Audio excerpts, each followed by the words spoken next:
Hey, this is my book review of the Gospel of Thomas. So, what this is a kind of, I guess you could say, alternate historical text or alternate writing of pretty much what like Jesus was saying at the time. So, I think this is a very interesting kind of thing. And one of the big things is like it's very, very difficult to say with objectivity what exactly happened during that time period, given that what we know about human nature, in the sense that just play telephone. You know, there's a game called Telephone where you sit in a circle with like 8 people and you say one word to the next person, and the other person, or you tell a story. Let's say that's one sentence long, and the other person says it, and they say it, and they say it, and you have to whisper it, and then people will mishear it, and it gets transformed over time, and then at the end, that word or that sentence is completely different from the beginning. And this is like in a very nuanced setting where like the humans don't even have, the people playing don't even have, you know, incentive to just like change words on purpose, right? And there's other situations where there is incentive, where there's a lot of power if you change certain things.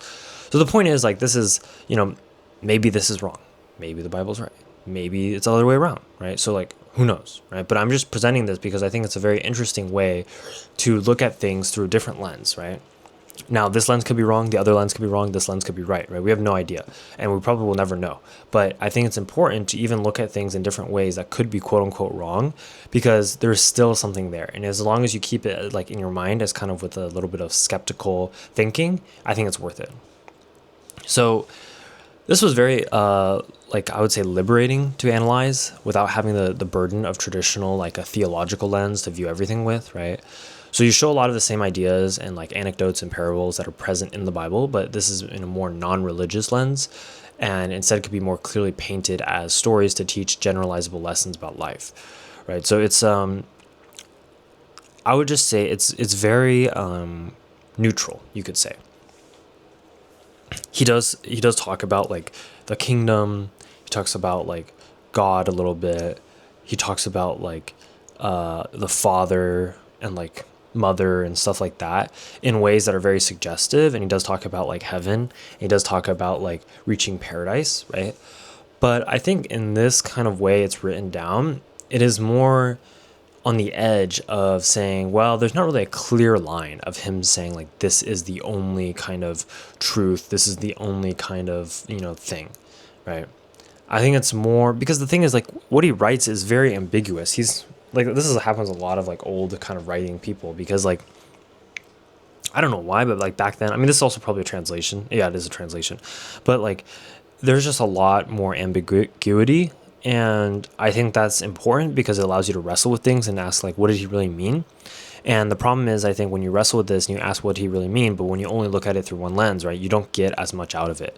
So I think it's very important to look at things through a lot of different lenses. And so I think like there's a lot of these that are really turn stuff on its head, right? And another problem with the human nature aspect is we know that with the rise of the great institution of like the Catholic Church, right, there's definitely a lot of like persecution of people who are like heresies and stuff like that, and there's a lot of burning and like destruction of other alternative religious texts, right? So I think that's another question. And again, I don't have any answers for this. I'm not saying something's right or wrong, but it's just a question, right? Like, well, we're only looking at what survived after that. And if we know what we know about history now, with even present day people trying to manipulate history books, and a lot of times, sometimes the dumbest people are the ones writing the history books because they have nothing to do with their lives, versus the smart people or those actually skilled at something are too busy doing what they like to do, and so they don't actually write about it, right? So like a lot of those things kind of fill my mind with like questions about stuff. Yeah, and I think like one of the interpretations that you could have of this is more like, you know, stay away from what everyone is telling you. Just find your own truth, right? Accept reality for what it is, and like once you find truth in the world, in the sense of searching for like kind of meaning and not being like swayed by any one person who tells you to do one thing, right? Then like you will it will hurt and it will suck, but then truly you will understand the world. And then so that's why like sometimes you could be like, well, is paradise actually, like, oh, like understanding stuff, right? Is it reaching a certain level of like clarity and objectivity about the world? And there's some certain parts where he's like kind of heretical in the sense that he's like, don't like follow other people just for following other people, right? Don't do things just to do things.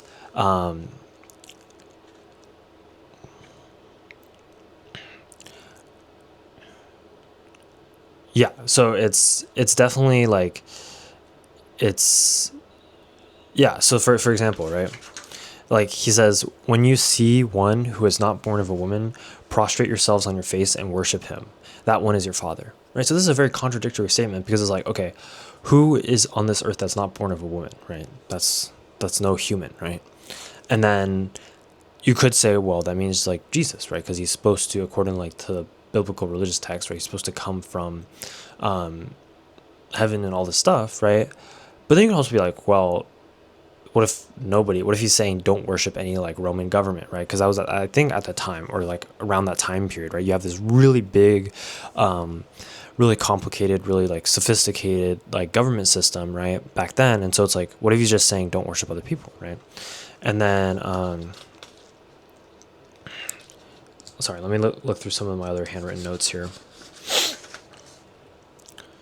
Okay, so then he has this other part, right? So he says, when you make the two one, and when you make the inside like the outside, and the outside like the inside, and the above like the below, and when you make the male and the female one and the same, so that the male not be male, nor the female, and when you fashion eyes in the place of an eyes, and a hand in place of a hand, and a foot in place of a foot, and a likeness in place of likeness, then you'll enter the kingdom, right? So, like, this could be very confusing, right? And I think it's hard to interpret it, but I think that, like,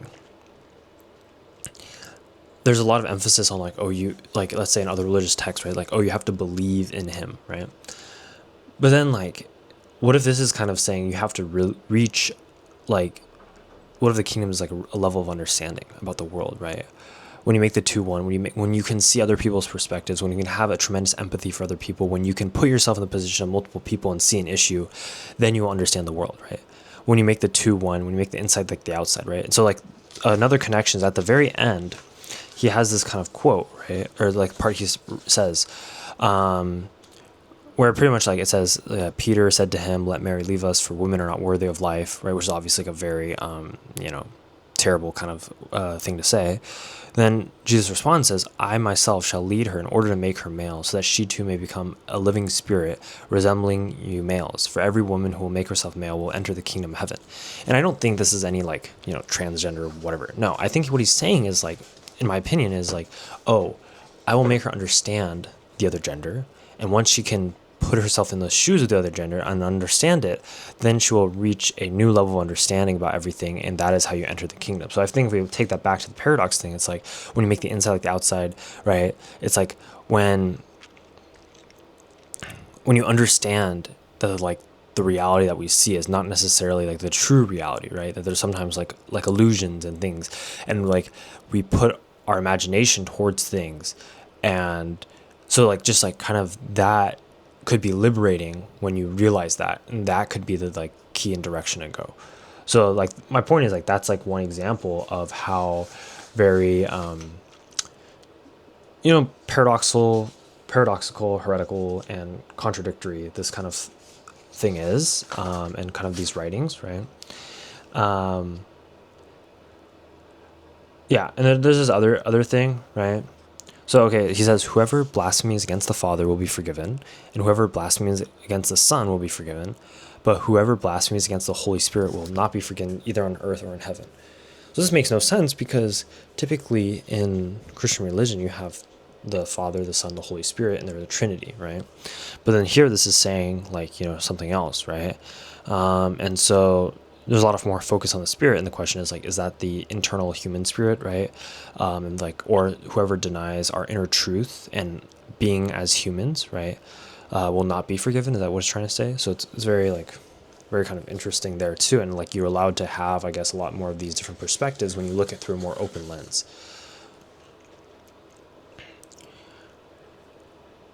Okay, so he also said, blessed are the solitary and elect, for you will find the kingdom, for you are from it, and to it you will return.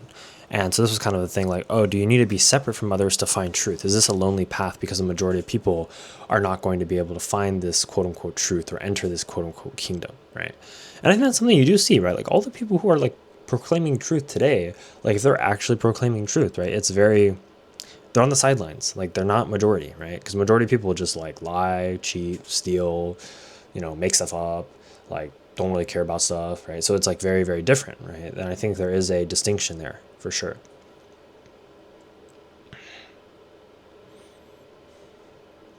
Okay, this is an interesting thing that I thought tied to like the idea of natural selection. So, his disciples said to him, "Is circumcision beneficial or not?" Right? And so, like typically, what the Bible says is like it doesn't matter because inside, right? If you believe, that's all that matters, right? But he responds here with saying, "If it were beneficial, their father would beget them already circumcised from their mother. Rather, the true circumcision in spirit has become completely profitable." So it's saying like if it were beneficial, we would already have it, right? And I thought this was interesting because it's like, oh, this is like a natural selection, saying that like, oh, like why do we have this? Why do we have that? Well, it's because like over time we naturally evolve this stuff. So I thought that was like a really interesting connection. It was like, if somebody had read this earlier, do you think they could have gotten that like from there? But yeah, and the true circumcision in the spirit has become completely profitable, right? So I think it's like the true, if you think about circumcision, right, you're cutting off like something that could be viewed as like waste or something like that, right? And you're purifying it, right?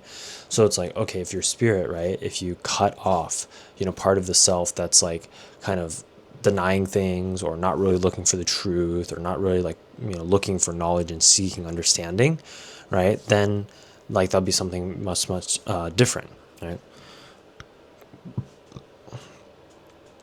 Okay, and then he has this other part that's like definitely, I thought like kind of contradictory to like what people typically believe is like, whoever does not hate his mother and his father cannot become a disciple to me. And whoever does not hate his brothers and sisters and take up his cross in my way will not be worthy of me. So it's like that goes against everything because typically it says like in the Bible, like, oh, you must love your father, love your mother and sister, right? But like I think he shows how, again, this is my interpretation, but how decisive or how divisive, right? How much division it requires for you to cut yourself off, to commit yourself to this path of seeking eternal truth, and that you're going to be separated, you're going to be solitary, you're going to be alone, because the truth is just like not many people understand it, right? And so you would have to cut yourself off, right, from everyone because they're not going to understand. Okay, now I really like this one. This is a quote, whoever has come to understand the world has found only a corpse, and whoever has found a corpse is superior to the world, right? So he's like, when you open your eyes so much and you realize that this reality, this world is like nothing, it doesn't worth anything, right?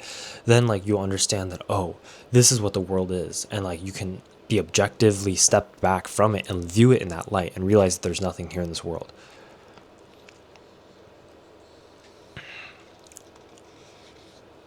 Okay, and then there's this other parable that's used a lot too. So the kingdom of the Father is like a man who had good seed. His enemy came by night and sowed weeds among the good seed. The man did not allow them to pull up the weeds, and he said to them, "I'm afraid that you will go intending to pull the weeds and pull up the wheat alongside them," right? So the stuff he planted that he actually wants to grow. For on the day of the harvest, the weeds will be plainly visible and they'll be pulled up and burned, right? So I think this is how, like, if you could imagine, like, oh, lies and truth, right? So lies and truth get planted in, and only time will tell, right? Only time will tell and show where the weeds are and where the wheat is, the thing that's actually valuable. And only time will separate the truth from the lies. I think you see this a lot, right? In the short term, lies, Ponzi schemes, frauds, criminal activities, they can prevail. But in the long term, right, when you go out like beyond a couple of years, like maybe 10 years, right, then the cracks show, then the truth emerges, and you can't hide it forever. Okay, there's one more I want to do. So I want to talk about this parable, right? So there was it's the one about the guy who owns a vineyard, right? So I'll read it out to you. So he says, there was a good man who owned a vineyard. He leased it to his tenant farmers so that they may work it and he might collect the produce from them. He sent his servant so that the tenants might give him the produce of the vineyard. They seized his servant and beat him, all but killing him. The servant went back and told his master. The master said perhaps he did not recognize them. He sent another servant. The tenants beat this one as well. Then the owner sent his son and said perhaps they will show respect to my son. But the tenants knew that it was he who is the heir to the vineyard, and they seized him and killed him. Let him who has ears hear. So this is really interesting, right? Because in the Bible, this is actually followed by a part where they talk about the wrath of God, or like how this like vineyard owner guy came and he just like gave justice to the people, right? Here, there's nothing else. That's the whole thing. And so it just ends with the guy just dies, right? Or like the son just gets killed. And so this allows you to open up your interpretation and kind of think, well, if in this situation without that other part, right, what do we see? We see this guy who is like, hey, you got to pay rent pretty much. This is equivalent, right? So he sends a guy, the guy gets beaten up or something, right? And then the guy's like, I'm not paying rent. So the servant comes back all beaten up. He's like, okay. So he sends another guy. The servant gets killed, okay? And he sends like another guy, and the servants get killed again, right?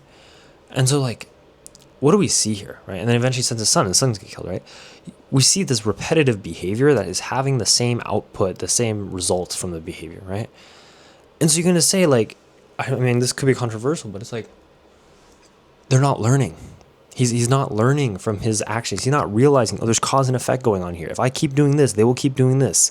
So I need to do something else. But he never realized that. And he sends his most valuable thing, his son, and he just dies, right?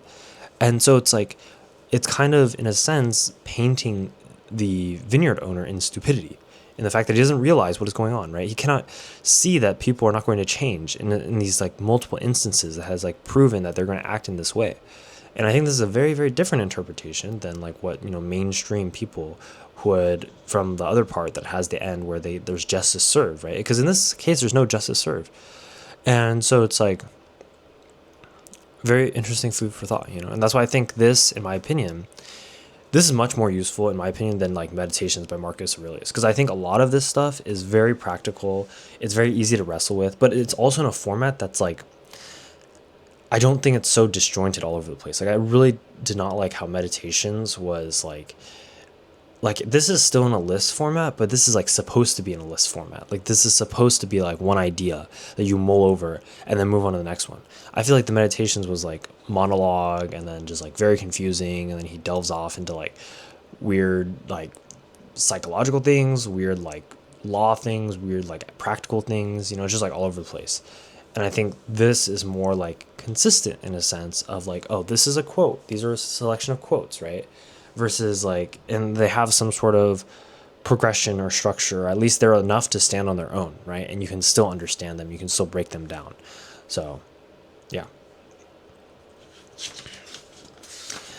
I think that was the main stuff, right? So I think that like a lot of this really, oh, okay. This is interesting too. Okay, one last thing, right? So, they showed Jesus a gold coin and said to him, "Caesar's men demand taxes from us." And he said to them, "Give Caesar what belongs to Caesar. Give God what belongs to God, and give mine what is mine. Give me what is mine." Right?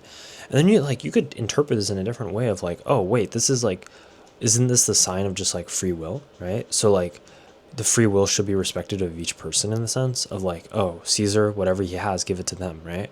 Whatever I have, give it to me, right? Whatever God has, give it to God, right? So again, we have no idea about the context of like the God aspect, like that stuff, but I think it's definitely like an alternate perspective, and it definitely like allows you to broaden possibilities in your mind of like, what really did happen, right? So yeah, there's a lot of speculation here for sure, and we're unfortunately just never going to know, right? We're never going to have a time machine be able to go back in time. So with the result of this, like, you're just kind of reading this for fun. I think there's a lot of really good just life quotes in here though too, and that it's really good to like wrestle with it and think about it on different levels and see how you can differently apply the same kind of concept. If you have any comments or questions, put them below. Otherwise, I'll see you in the next video.